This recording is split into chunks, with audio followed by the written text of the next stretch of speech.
If you are a student of global military history, then names like the Red Baron, Manfred von Richthofen, and the Black Devil, Erich Hartmann, some of the most dangerous and celebrated flying aces the world has ever known, are surely familiar. However, few realize that the title of ace was not just awarded to the warriors of the sky who had downed more than 5 opponents. The term has also been popularly used to describe the exceptionally talented tank commanders who fought on the ground. The man featured in today's video from Military Knowledge is one such individual. Recognized as one of the premier panzer aces of the German army during the Second World War, he once annihilated 14 tanks, 15 transport vehicles, and 2 anti-tank guns in a mere 15 minutes. His reputation became so legendary that after his death, Poland, Great Britain, and Canada all vied for the credit of having taken his life. We proudly introduce to you Mikhail Wittmann, the legendary Black Baron of the German Panzerwaffe. As with our previous features, this journey to bring you military knowledge would not be possible without the incredible support of our audience. Every single like and subscription is a powerful motivator for us to perfect our content each day, bringing you the highest quality videos possible. Now, let's begin. Michael Wittmann was born in Bavaria in 1914, just as the embers of the First World War were beginning to ignite into a global firestorm. Growing up as a strong and healthy child, Wittmann spent his entire youth helping his parents with the demanding work on their farm before he was exposed to the ideologies that would shape the rest of his life. At the age of 19, like most young German men of his era, Wittmann fulfilled his compulsory military service. By 1937, at the end of his 4th year in the armed forces, he had found his calling. 2 years later, on the eve of the Second World War, Wittmann made the fateful decision to join the Leibstandarte SS Adolf Hitler, one of the most elite units within the notorious 1st SS Panzer Division. Renowned for its iron discipline and fanatical loyalty, Wittmann's regiment was composed of carefully selected volunteers, all in peak physical condition, who swore an oath of absolute obedience to Hitler in life or in death. In peacetime, Wittmann's unit served as Hitler's personal Praetorian Guard, responsible for protecting the Reich Chancellery and his private residences. When Germany invaded Poland on September 1, 1939, the Leibstandarte served as a spearhead for the assault.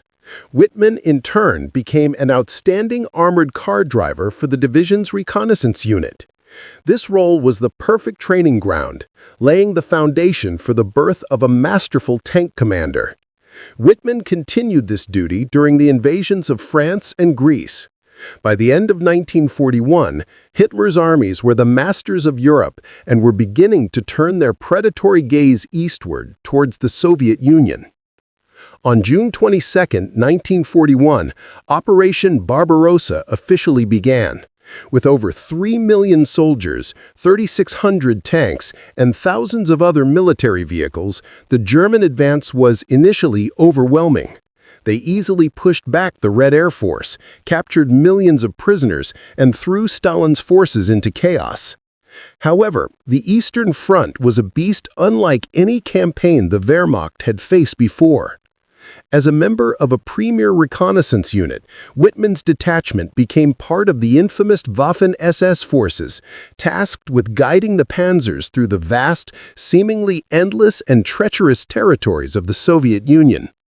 On the advance towards Kiev, Wittmann's unit, along with others in the SS, committed heinous and fanatical war crimes, including the mass slaughter of Jews, Slavs, and communists.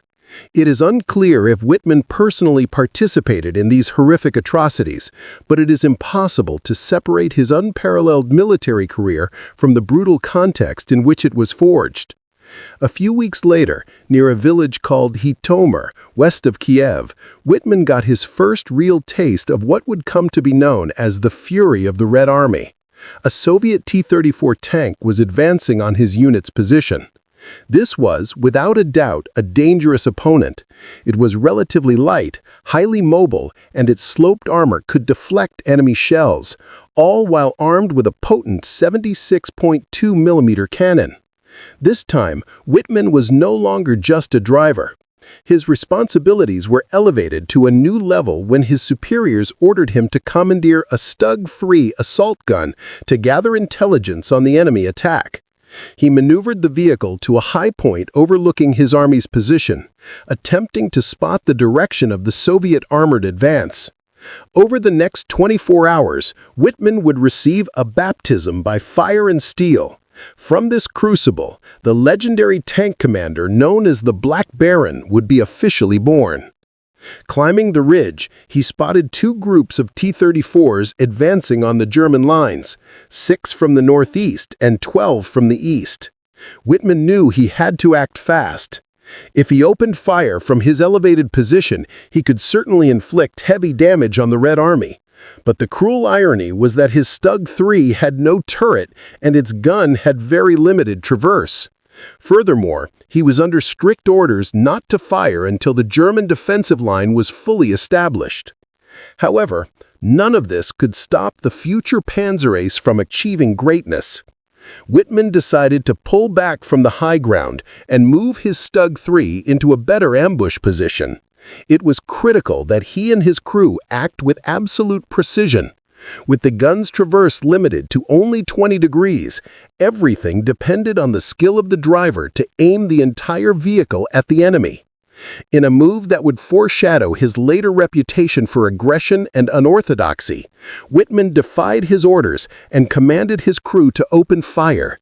He scored a direct hit, turning the lead Soviet tank into a fireball as it crested the next hill. Two more T-34s rushed forward, and Wittmann knocked out one of them before his Stug was forced to retreat into the forest under a ferocious counterassault from the Soviet armor. Thanks to the small profile of the vehicle, Wittmann's crew managed to narrowly evade several enemy shells and destroyed a third T-34 before a fourth landed a glancing blow on their flank. But that wasn't enough to stop the Black Baron. He ordered the driver to swerve the vehicle, giving his gunner a clean shot to return the favor and eliminate their attacker. Of the final 3 Soviet tanks, Wittmann's Stug-3 scored direct hits on 2, forcing the third to retreat. Thus, on his very first day as an armored commander, outnumbered and outgunned by a company of T-34s, Wittmann and his crew single-handedly destroyed 6 of them in just a few minutes, playing a crucial role in breaking the Red Army's attack. For this outstanding display of skill and the qualities the elite German panzer forces were searching for, Wittmann was justly rewarded with the Iron Cross, 2nd class. He was sent back to Germany for officer training at the prestigious SS Junkerschule Bad Tölz. Fulfilling the trust placed in him, Wittmann graduated with the rank of SS Untersturmführer, 2nd lieutenant, and was given command of a Tiger I, a 57-ton steel monster dubbed the Nightmare of the Allies, boasting frontal armor over 100 millimeters thick and a devastating 88mm main cannon. Just as he took command, the war on the Eastern Front was reaching its boiling point. After a series of relentless victories, by early 1943, the 1st SS Panzer Division had advanced to the outskirts of Moscow. Here, with one of the most powerful tanks in the world at his fingertips, the man quickly proved himself to be one of the greatest tank commanders of all time. The Germans had created a formula for death and destruction. By the summer of 1943, as the tide began to turn against the Nazi army in the east, Wittmann had already destroyed 25 T-34s and 34 anti-tank guns, more than enough to earn him an upgrade to the Iron Cross 1st class. That July, Wittmann was given the perfect, grandiose stage to display his extraordinary talents, the Battle of Kursk, the largest tank battle in human history. After the devastating defeat at Stalingrad, the German army had been pushed back west, losing control of cities like Rostov, Kharkov, and Kursk.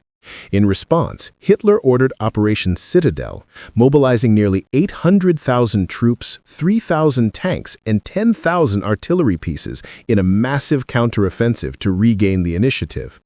However, due to the Soviets' dense, multi-layered defenses and a powerful counterattack of their own, the Germans failed, forced into a desperate defense from which they would never again regain the strategic initiative or launch another major offensive on the Eastern Front. Even so, that failure was not enough to stop the legendary Black Baron from adding to his impressive personal tally. Despite his forces being outnumbered 2-1, Wittmann led a platoon of 5 Tiger tanks into the chaotic maelstrom on the eastern flank of the Kursk salient, charging headlong into rows of T-34s and Soviet artillery. The elite crew he commanded overwhelmed the Red Army forces while enduring a relentless barrage of artillery shells that hammered against the Tigers' frontal armor. The onslaught was so fierce that the Soviets were forced to throw more and more tanks into the fray just to try and stop this pack of Tigers. On the very first day of fighting, Wittmann's Tiger alone brewed up 8 Soviet tanks and silenced 12 anti-tank guns. According to many experts, Wittmann's success was built on the incredible teamwork he fostered among his crew members, as well as his own immense skill as a commander. A tank commander must issue clear orders to each crewman, driver, gunner, loader, and radio operator while maintaining perfect situational awareness in the heat of a brutal battle. With his famously calm, almost unnervingly cool head, and a preternatural ability to anticipate ambushes and assess the flow of battle, Wittmann proved to be a born leader in the art of armored warfare. Statistics from the campaign show that from the beginning of the battle, he and his crew destroyed or disabled 30 tanks, 38 anti-tank guns, and 2 artillery batteries. With such immense talent, it's no surprise that when his company commander was killed at the height of the battle, Wittmann was immediately promoted to command the entire panzer company just as the Red Army was preparing to launch its final counter-offensive near the small town of Prokhorovka. Wittmann's company arrayed their tanks on a high ridge. Thanks to the wide-open view, they soon spotted the telltale clouds of dust kicked up by the tracks of a swarm of nearly 100 T-34s charging towards them from the distance. The Steel Wolves' hunt had officially begun. Possessing a formidable 88mm cannon that could kill a Soviet tank long before it was in range to return fire, the Tigers began firing from a distance of 800 meters. One by one, the T-34s erupted in flames. Many others pressed the attack, charging through a wall of shells, trying to close the distance meter by meter until the 2 armored formations collided, opening a gateway to a hell of fire, steel, and blood, and unleashing the specter of chaos across the battlefield. Mikhail Wittmann was born for moments like this. With a fire-on-the-move skill that he had mastered to perfection, Wittmann's crew made it impossible for the Soviet tanks to target the weak spots on their Tiger I's armor, while still managing to inflict devastating damage on the enemy. Ironically, German armored doctrine discouraged firing while moving. Tanks of that era lacked modern technology like fire control systems, multi-axis gun stabilizers, or ballistic computers. Therefore, advancing to a well-covered position and firing from a static hull was the logical tactic. However, under the immense pressure of the swarm of Soviet T-34s, Wittmann had no choice but to fight hit-and-run style. Fortunately, his gunner, Balthasar Woll, was a master marksman who could land lethal shots even while the driver was performing his own version of Fast and Furious to evade enemy fire. In the hours-long battle that followed, Wittmann's Tiger was hit twice. His entire company was credited with destroying approximately 151 Soviet tanks. Despite these tactical victories, the overall result was, as mentioned, a strategic defeat for Germany. After Kursk, the situation became increasingly desperate for Hitler's armies. During the long retreat westward, Wittmann's crew was tasked with rearguard duty, and they continued to add to their impressive record, destroying another 28 Soviet armored vehicles in just 2 days. In one encounter worthy of a textbook, Wittmann used his own Tiger as bait, drawing fire from Soviet anti-tank guns that were tearing apart the German formation. Once they revealed their positions, he quickly retreated, maneuvered his tank into their blind spot, and then charged forward, wiping them all out. After-action reports noted that Wittmann's Tiger had over 28 non-penetrating hits on its armor. On another occasion, while secretly advancing towards a Soviet supply line, Wittmann spotted a convoy. As one would expect from a panzer ace, he decided to attack it head-on by himself. An SS officer later recounted, Wittmann's Tiger destroyed the enemy with ferocious volleys, rampaging at will like a wolf among a flock of sheep. He left his fiery signature across the road, a long line of Soviet vehicles crushed into piles of smoldering scrap metal, sowing absolute panic in the Red Army. He began by knocking out the lead tank and the rearguard vehicle, trapping the entire convoy like fish in a net. From there, the battle, or more accurately, the slaughter, unfolded for Wittmann like a turkey shoot on easy mode. Thus, after less than a year of fighting on the Eastern Front, Wittmann and his crew were credited with destroying 66 Soviet tanks, bringing his total kill count to an astonishing 117. This was more than enough to earn him the Knight's Cross of the Iron Cross, the second highest military honor of Nazi Germany, awarded for extreme battlefield bravery and successful leadership. Shortly thereafter, Wittmann was promoted to SS Obersturmführer, First Lieutenant, and was awarded the Knight's Cross with oak leaves, presented to him by Adolf Hitler himself at the Wolf's Lair headquarters in East Prussia. However, the Black Baron's journey in the Second World War was far from over. On June 6, 1944, the Allies launched Operation Overlord, landing in France and opening a new front. This would become the next grand stage, after Kursk, for Wittmann to showcase his deadly skills. In truth, Wittmann arrived late to the battle. It took his unit nearly a week to reach the front lines, a journey made perilous by relentless Allied bomber attacks that savaged them for miles on end. They started with 45 tanks. Within 7 days, only 6 heavy tanks remained combat-ready. They assembled their forces near the town of Villers-Bocage, a peaceful village that the Allies, specifically British and Canadian forces, had bypassed on their main line of advance. It was there that Wittmann, with his tactical genius, would achieve a feat that would overshadow even his greatest accomplishments on the Eastern Front. With 2 Allied armored battalions massing on the hills outside the beachhead in preparation for an assault, Wittmann and his Tigers were tasked with defending the critical crossroads around Villers-Bocage and preventing an enemy envelopment. On the morning of June 13, 1944, the lead elements of the British 7th Armoured Division entered the town. This took the Germans by surprise, as they hadn't expected the Allies to arrive so soon. However, with his brilliant mind, the Black Baron lay in wait, concealed in the dense bocage, and let the enemy draw near. He later admitted he had never been so impressed by the might of the Allies until he saw the sheer number of tanks rolling before his eyes. In total, the British had 138 tanks and armored vehicles, outnumbering Wittmann's available forces 23-1. Despite this, as we know from his past battles, sitting still and waiting was not the Black Baron's style. Moreover, Wittmann knew he had no chance of defending Villers-Bocage with a passive, defensive strategy. Therefore, the Panzer Ace did what he always did.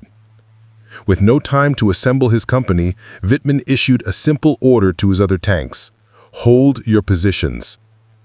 Then he plunged his single Tiger straight into the heart of the British column, closing to a suicidally close range of 15 meters. From this point-blank distance, he began blasting every tank, half-track, and armored car in his sights. Miraculously, the tactic worked. The Black Baron's surprise attack caused a wave of panic throughout the Allied column, leaving them with no room to maneuver and nowhere to run. He systematically knocked out a Cromwell, then a Sherman Firefly, and then a host of armored personnel carriers in the middle of the column were sent to the scrapyard. Later, Wittmann wrote, "They could never leave the road. They were so taken by surprise that they fled without their vehicles. Instead, they bailed out, and I fired on every vehicle as I passed. I then advanced to the rear of the enemy column on that same road. the enemy was completely bewildered. I was able to knock out many tanks and armored personnel carriers and then head straight into the town of Villers-Bocage. From there, Wittmann's Tiger faced an entire company of Sherman Firefly tanks. For most, this would have been a death sentence, but for the Black Baron, he saw only a field of fat prey ready for the slaughter. As one would expect from a panzer ace, Wittmann continued to inflict heavy losses on the enemy, racking up a total of 21 kills. However, even a tiger cannot fight a pack of wolves forever, and luck eventually runs out. As he entered the town center, the Black Baron's Tiger was disabled when an Allied anti-tank gun shattered its track. Even so, he and his crew didn't bail out, not because they couldn't, but because they weren't finished. They remained inside, continuing to fire their 88mm cannon while their tank sat immobilized in an extremely exposed position, sending several more enemy armored vehicles to their graves.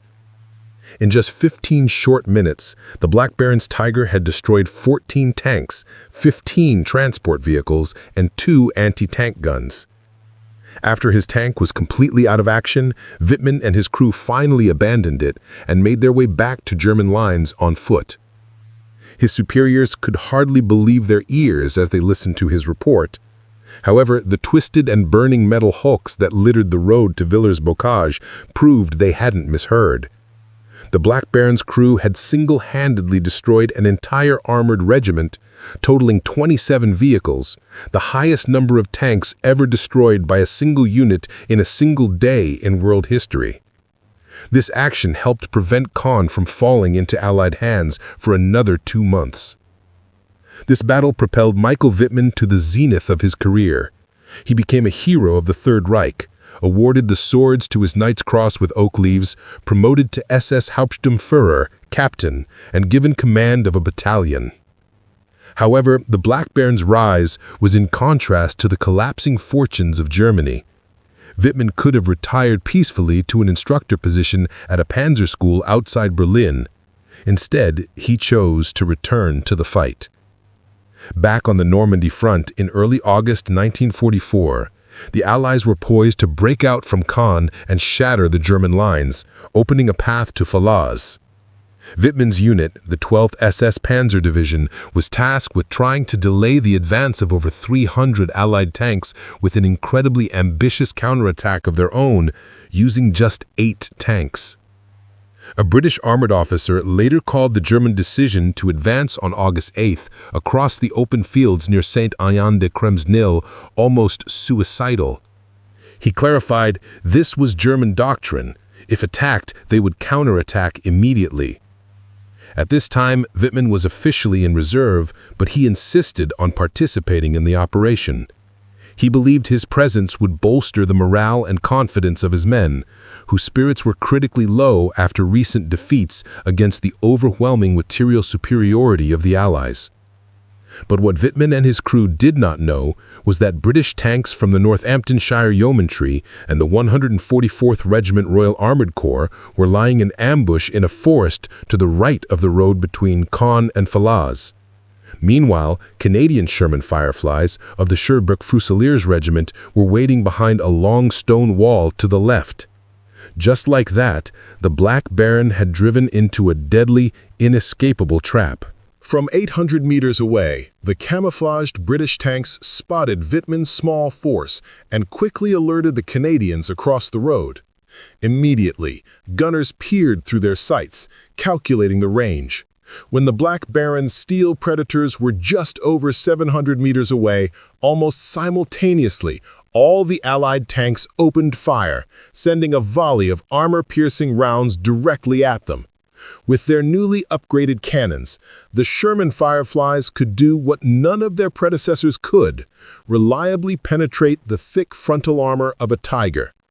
Wittmann's tank, along with 3 other German panzers, was caught in the ferocious crossfire and quickly destroyed. The Black Baron's tank was the last to erupt in flames. A Canadian gunner recalled, quote, "I can remember a terrific explosion and seeing the turret fly off into the air." There were no miracles this time. Luck had finally run out. Michael Wittmann, the Black Baron, the legendary Panzer Ace of the German army, was dead. His grave, along with those of his crew, is located at the Lacam German War Cemetery in Normandy, France. Throughout his military career, Wittmann achieved a staggering record of 138 tanks and 132 anti-tank guns destroyed, along with hundreds of trucks, personnel carriers, and artillery pieces. All of it was accomplished through his unparalleled courage, extraordinary tactical genius, and a calm demeanor, combined with the efforts of his exceptional crewmen. What are your thoughts on this man and his achievements? Besides Michael Wittmann, are there other armored commanders in military history who deserve the title of Ace? How do their talents compare to his? Please don't hesitate to leave your opinions in the comments section below. For now, the Military Knowledge team says farewell. We will see you in the next video.